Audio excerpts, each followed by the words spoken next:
జబలో శివాజీ మహారాజుకి.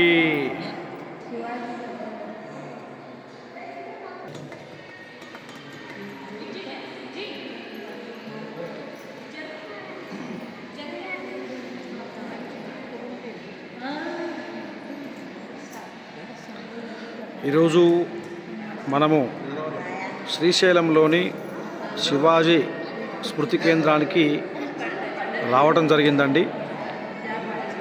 సాక్షాత్ హిందూ ధర్మాన్ని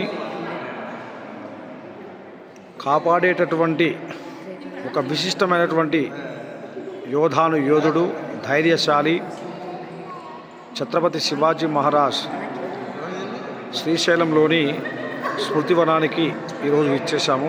అందులోని ముఖ్య ఘట్టాలు మీకు చూపిస్తానండి.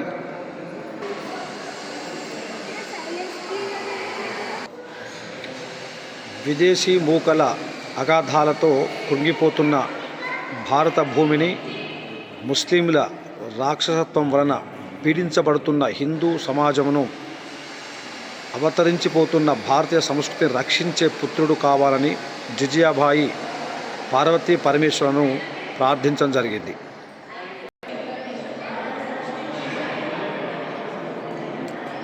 అందులో భాగంగా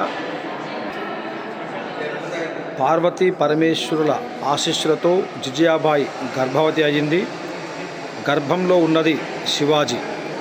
అందువలన ఏమో గర్భవతిగా ఉన్న జిజియాబాయికి పర్వతాలను ఎక్కాలని, ఖడ్గం ధరించి యుద్ధానికి వెళ్ళాలని, సింహాసనం మీద కూర్చోవాలనిపించేది. ఏడి 1630 ఫిబ్రవరి 19 ఫాల్గుణ శుద్ధ త్రయోదశి రోజున హస్తా నక్షత్రంలో సింహలగ్నం నందు జిజియాబాయి మాతకి పుత్రోదయమైంది. శివనేరి కోట యందు ఆ కుమారుడే శివాజీ మహారాజ్ తండ్రి సాహూజీ.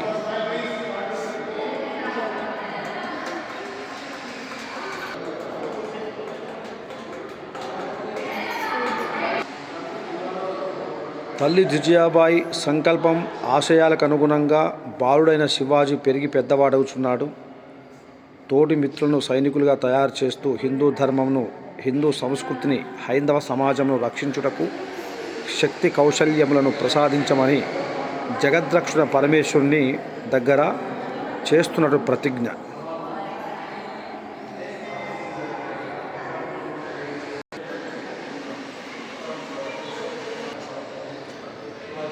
ఎదుగుతున్న శివాజీని తయారవుతున్న బాల సైనికులకు బోధలు చేస్తున్న వీరనారి మాత జిజియాబాయి.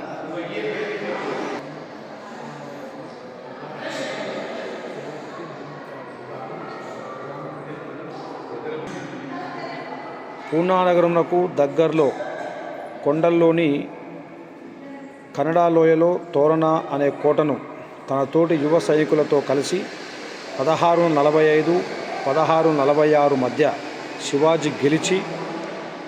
శివాజీ గెలిచి సంపాదించాడు. ఆ కోట దగ్గరలో ఉన్న మురుంబాదేవి అనే పర్వతంను కూడా స్వాధీనపరచుకొని దాని మీద రాజ్గఢ్ అనే కోటను అతి చిన్న వయసులో తన 16వ సంవత్సరంలో శివాజీ నిర్మించారు. ప్రక్కన ధ్యాన మందిరంలో ఆ కోట నమూనాను కూడా మనం చూడవచ్చు. ఇది శ్రీశైల క్షేత్రంలో చూడవచ్చు.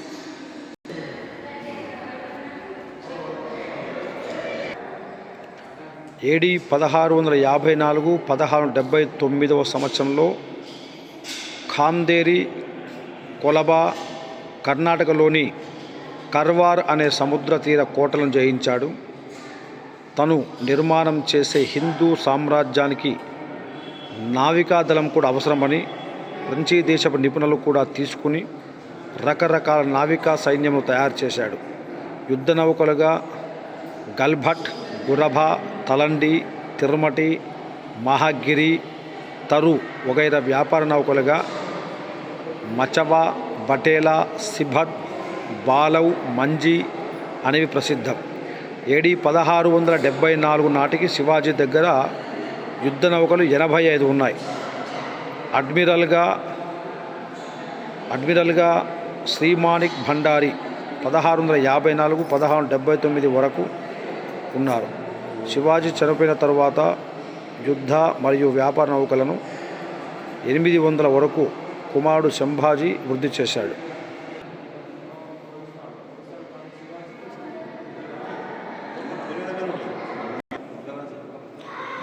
దక్షిణ భారతదేశంలోని ముస్లిం సుల్తాన్ ఆదిల్ షాహీకి శివాజీ రాజు యొక్క పురోగమనం కంటగింపైంది.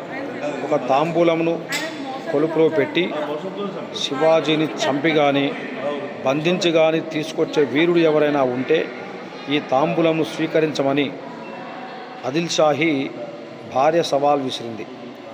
అఫ్జల్ ఖాన్ తానుగా వచ్చి ఆ పని నేను చేస్తానని సవాలు స్వీకరించారు.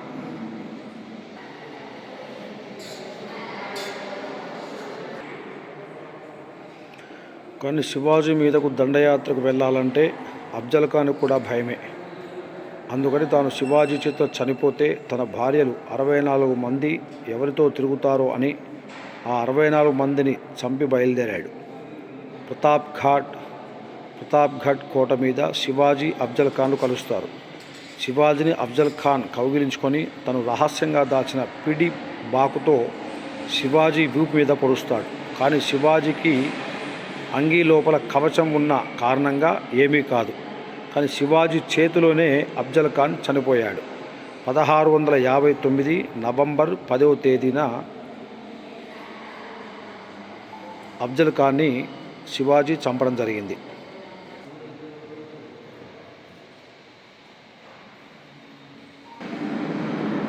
ఒకానొక సమయంలో ఫనల్ఘట్ అనే కోటలో ఉన్న శివాజీని చంపాలని సిద్ది జౌహర్ వచ్చాడు.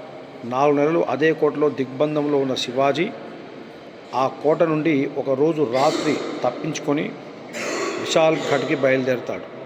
సిద్ది జౌహర్ మనుషులు పసిగట్టి శివాజీ వెనకబడి తరుముతుంటారు.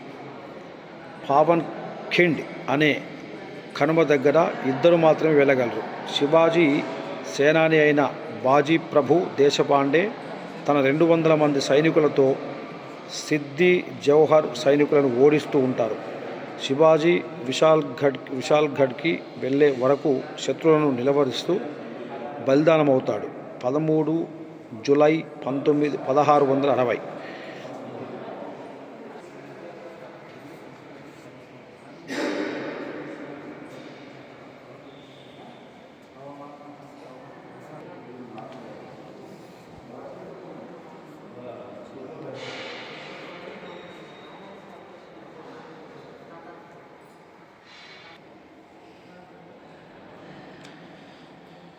శివాజీ దగ్గర నుండి పారిపోయి వచ్చిన మేనమామ షయిస్తా ఖాన్ను తిట్టి ఔరంగజేబ్ ఈసారి తన దగ్గర ఉన్న దిలేర్ ఖాన్ను జయసింగ్ను శివాజీ మీదకు దండయాత్రకు పంపుతాడు. చాలా సైన్యంతో వచ్చిన వీరు పురంధర్ అనే కోటను 17 రోజులైనా జయించలేకపోతారు. చివరకు పురంధర్ కోట అధిపతి అయిన మురార్బాజీ 2 చేతులతో యుద్ధం చేస్తాడు. దొంగ దెబ్బ తీసి తనను చంపి కోటను జయిస్తారు. చరిత్రలో శివాజీ సేనాని మురార్బాజీ కథ విశేషమైంది. 1665 జూన్.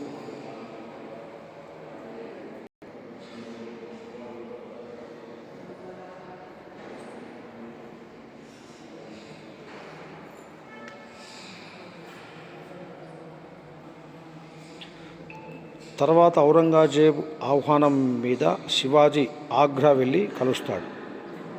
కానీ ఔరంగజేబ్ శివాజీని గౌరవించకుండా అవమానపరిచి గృహ నిర్బంధం చేసి శివాజీని చంపేయాలని ప్రయత్నిస్తాడు. శివాజీ తాను అమ్మవారి భక్తుడను 40 రోజులు అమ్మవారికి పళ్ళు పూజ చేసి పంపించాలని చెప్పి ఆ విధంగా కొన్ని రోజులైన తర్వాత తాను తన కుమారుడు సంభాజీ చెరొక పండ్ల బుట్టలో పడుకొని ఔరంగజేబ్ నుండి ఆగ్రా నుండి తప్పించుకొని మహారాష్ట్ర రాయ్గఢ్ కోటకు చేరుతారు.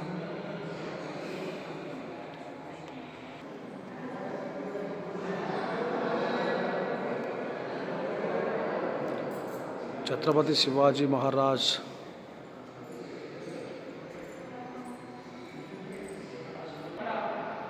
అఖండ భారతం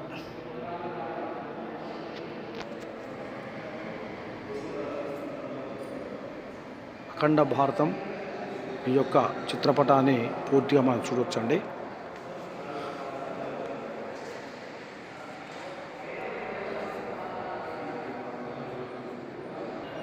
ఛత్రపతి శివాజీ మహారాజ్ దక్షిణ దిగ్విజయ ప్రాంతం అండి ఇదంతా కూడా.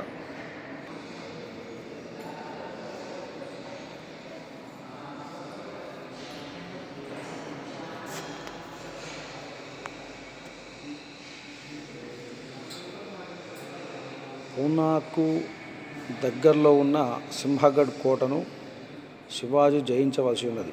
తానాజీ అనే సేనా నాయకునికి ఆహ్వానం పలికి సింహగఢ్ కోట విషయం చెప్తాడు. మహారాజా, నా కుమారుడు రాయ్బా వివాహం నేటికి 6వ రోజునున్నది. కోటను జయించి తిరిగి వస్తే సరే, లేకపోతే తమరే నా కొడుకుకు వివాహం జరిపించండి అని చెప్పి 300 మంది సైనికులను తీసుకొని తానాజీ బయలుదేరతాడు. కోటను శివాజీ కొరకై జయిస్తాడు. కానీ యుద్ధంలో తానాజీ చనిపోతాడు. శివాజీ వచ్చి కోటను చూసి ఘట్ కోట ఆయా వచ్చింది, కానీ సింహం గయ పోయింది అంటారు. 1670 ఫిబ్రవరి 4వ తేదీ. కోటను చూసి ఘడ్ కోట ఆయా, కానీ సింహం గయ.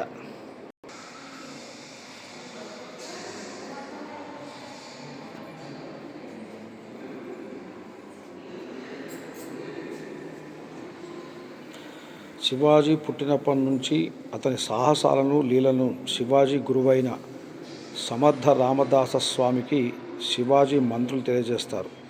తర్వాత ఒకానొక సందర్భంలో సమర్థ రామదాస స్వామి శివాజీని కలుస్తారు. ఇది 1672వ సంవత్సరంలో.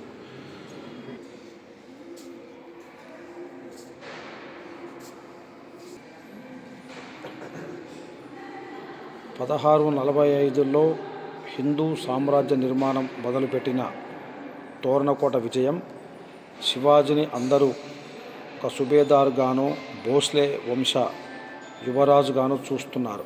అప్పుడు కాశీ నుండి గాగా భట్ అనే పండితుడు మన దేశంలో అందరి రాజులకు వర్తమానం పంపుతాడు. శివాజీ కేవలం మహారాష్ట్రకు మాత్రమే రాజు కాదు, యావత్ భారతదేశానికి సామ్రాట్. కాబట్టి శివాజీ మహారాజునకు పదషాహి హిందూ సామ్రాజ్యాధిపతిగా 1674 జ్యేష్ఠశుద్ధ త్రయోదశి నాడు పట్టాభిషేకం జరుగుతున్నది, రమ్మని ఆహ్వానాలు పంపుతారు. ఆ ఉత్సవంలో యావత్ భారతదేశం నుండి రాజులు, మహారాజులు పాల్గొన్నారు. సూరత్ నుండి ఆంగ్లేయులు కూడా వచ్చి కప్పం కట్టారు.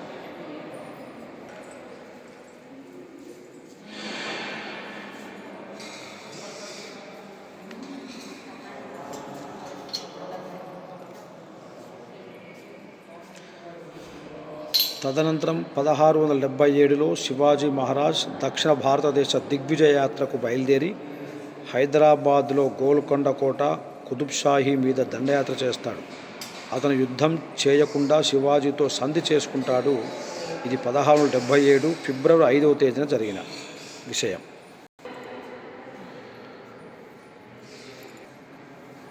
కర్ణాటక రాష్ట్రంలో కొప్పల్, గదగ్ అనే చోట ముస్లింల నుండి ఒక కోటను శివాజీ జయిస్తాడు. కానీ అక్కడ నాగోజీ జేధే అనే హిందూ వీరుడు మరణిస్తాడు.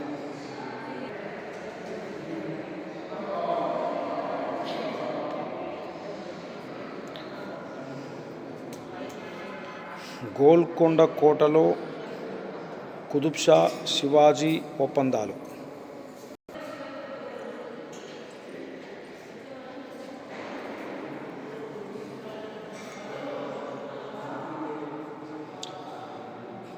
కుతుబ్షా తానీషా దగ్గర మధించిన ఏనుగులున్నాయి, మధించిన ఏనుగుల ఆటను చూద్దామని కుతుబ్షా శివాజీతో అంటాడు.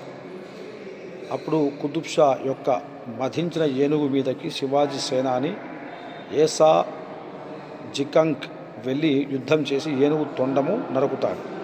భయంతో ఏనుగు పారిపోతుంది. అదే భయంతో కుతుబ్షా వణికిపోతాడు.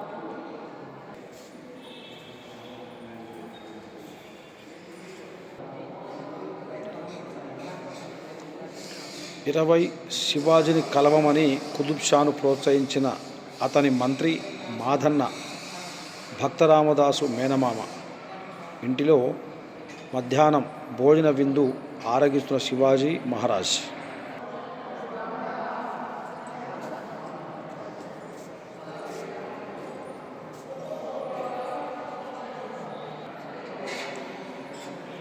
శివాజీ మహారాజ్ కావేరీ నది దగ్గర గల తంజావూర్ జింజికోటలను జయించడానికి వెళ్తూ త్రోవలో భ్రవరాంబ సమేత మల్లికార్జున స్వామి దర్శనానికి శ్రీశైలం వచ్చాను. 24 మార్చి 1677 ఇక్కడ దేవాలయానికి ఉత్తరం ద్వారగోపురం కట్టిస్తున్న దృశ్యం కూడా చూడవచ్చు. అదే శ్రీశైలం గుడికి ఉన్న ఉత్తరం ద్వారగోపురం శివాజీ గోపురం అని చెప్పుకుంటున్నాం. శివాజీ నిర్మించారు కాబట్టి శివాజీ నిర్మింపజేశారు కాబట్టి ఆ ఉత్తర ద్వారాన్ని శివాజీ గోపురం అంటాం.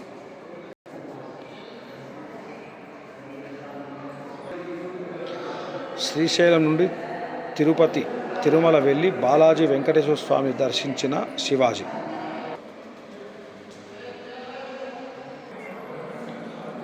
చంద్రగిరి, కృష్ణగిరి, రాజగిరి అనే 3 కోటల మాలిక అయిన జింజికోటను నాసిర్ ఖాన్ ఆధిపత్యం నుండి శివాజీ మహారాజ్ 13 నుండి 19 మే 1677న జయించాడు.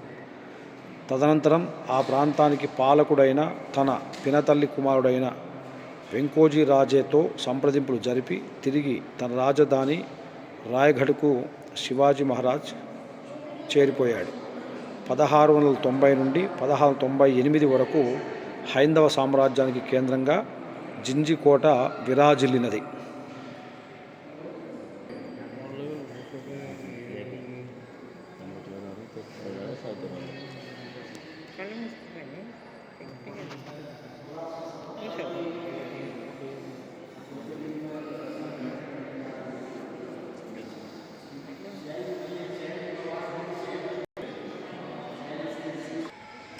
శ్రీశైల క్షేత్రంలోని శివాజీ స్మృతి కేంద్రం ప్రతి ఒక్కరూ దర్శించాలి. ఇలాంటి హైందవ సామ్రాజ్య నిర్మాణకర్తను ఖచ్చితంగా ప్రతి ఒక్కరు దర్శించుకొని వారి యొక్క చరిత్రను తెలుసుకొని పునీతులు కావాలి.